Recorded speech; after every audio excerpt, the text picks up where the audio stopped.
Where did the Statue of Liberty come from? See, people often know that the answer to this question is France, but it's not the French government, it's the people of France. So in today's story, we're going to go over how that actually happened, and how the dedication of the statue resulted in the very first ticker tape parade in history. Let's get into today's story.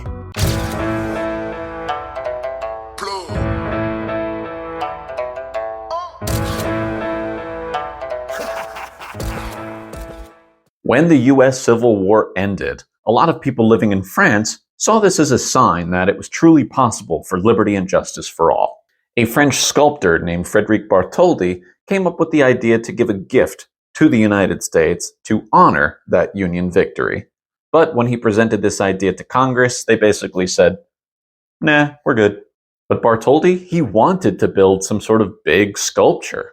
So he looked around for other possibilities. He was in a giving mood. This was kind of his thing. When the Suez Canal opened in 1869, Bartholdi saw that there was a shortcut for ship captains to travel between Europe and Asia and said to himself, "This is perfect. This is where I should be building my statue." So he goes and he starts drawing up some designs for this statue that he would call Egypt Carrying the Light to Asia, which, yes, is a mouthful. Bartholdi's rendering presented a robed female farmer who'd be carrying a torch at the entryway to the Suez Canal in Port Said, Egypt. Bartholdi's statue would have been inspired by the Colossus of Rhodes. The Colossus of Rhodes was this big statue of the Greek sun god Helios, and would have also been inspired by the lighthouse at Alexandria. Both of these inspirations are two of the seven wonders of the ancient world. There was a slight hiccup in all this. Nobody wanted to pay for the statue. Not France, not Egypt.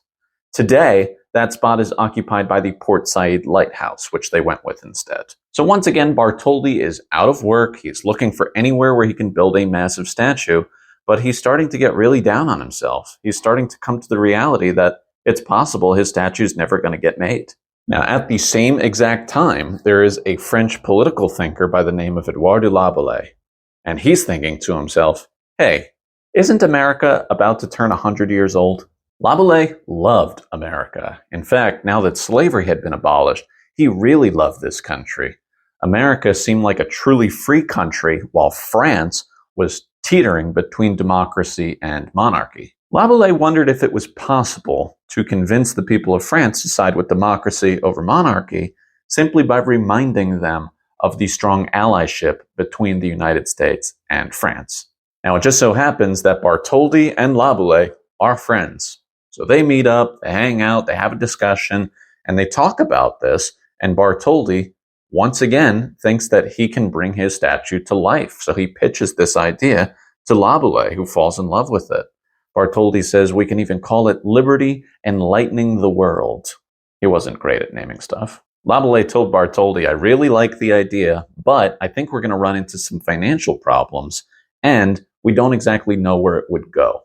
So let's figure that out first. I want you to go to America and figure out a couple spots where we could potentially send this statue to. So in 1871, Bartholdi sets out for America, not just to scout out some locations, but to also try to raise some interest, talk to people about it, get people excited about it. Central Park seemed like a possibility, as did Prospect Park out in Brooklyn, but there was something about the water. There was something about being an immigrant and standing at the bow of the ship, and you see the Manhattan coastline out in the distance, but before you even see that, there's this big statue that's welcoming you to the country, reminding you that you are truly free here. The next order of business was to start raising some money. So in 1875, Laboulaye founded the Franco-American Union for fundraising efforts. Now, the original idea was to have this statue completed for America's 100th birthday, aka 1876. However, that's a year away, and it doesn't really seem like that's going to happen. Not only that, but America has been presented this idea yet again, and this time they've kind of come around on it, but they don't love the fact that they have to pay for the pedestal on their own. The French said they'd take care of the statue, but America would have to pay for the pedestal. America's not even convinced that this project is worth it, so Bartholdi says that's enough. I'm going to give them a sample. So in 1876, like a serial killer, Bartholdi sends one body part to America, a 37-foot right arm bearing a torch. And this torch would go on tour. The plan was to have the torch arrive for the opening ceremony at the Philadelphia Centennial Exposition. They were only 3 months late. Oops! With the arm and the torch standing tall, visitors could pay 50 cents and they could climb up to the balcony. They could admire the structure and really just get excited about this project.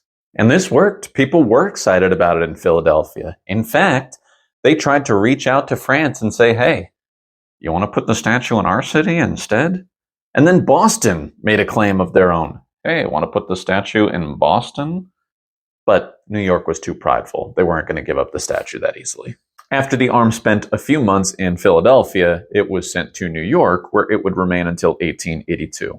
While it was in New York, it would be in the northwest corner of Madison Square Park. Now, the statue's progression was slow. It took another 2 years for them to complete the head and shoulders, but as more and more of the statue was completed, the more likely people were to donate to the cause. At least that's how it was in France.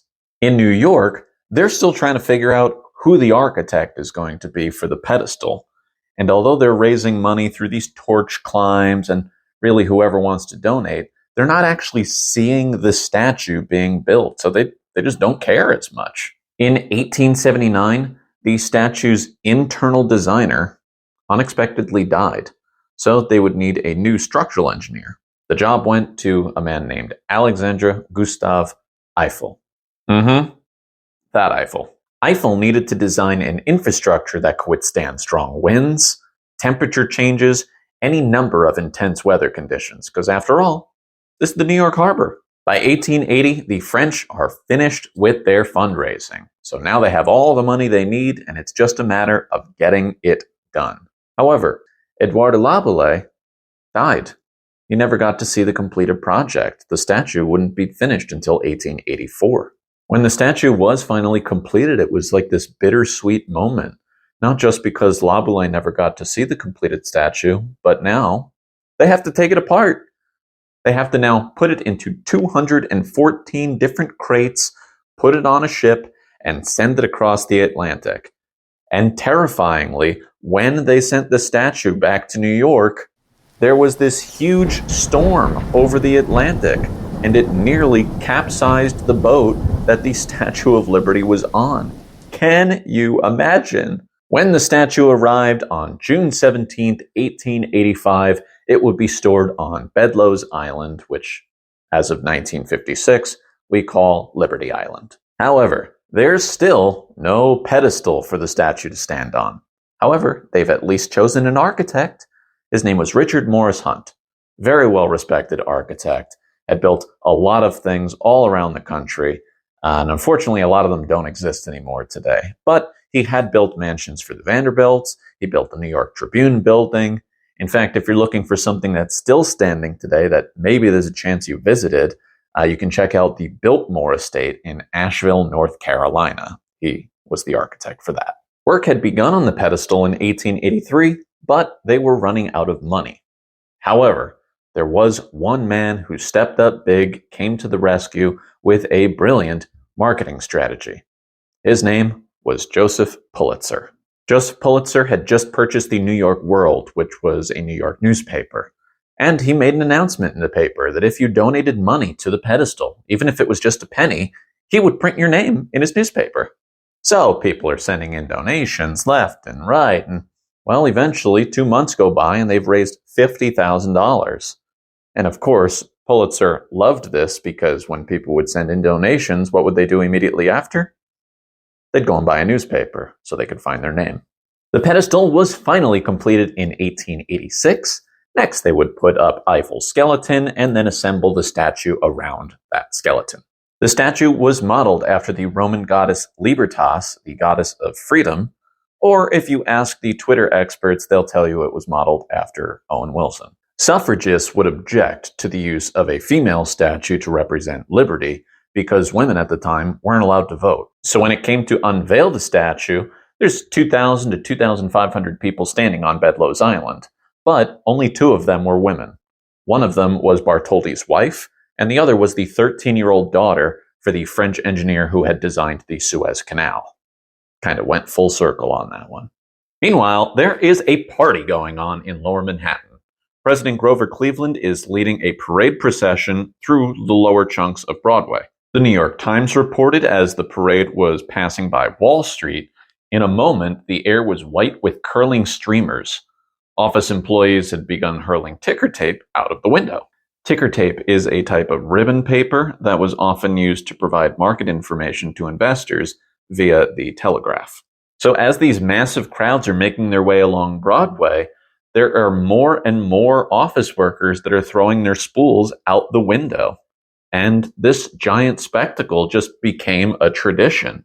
And today, we still call them ticker tape parades, even though ticker tape itself hasn't really been used since about the 1960s or so.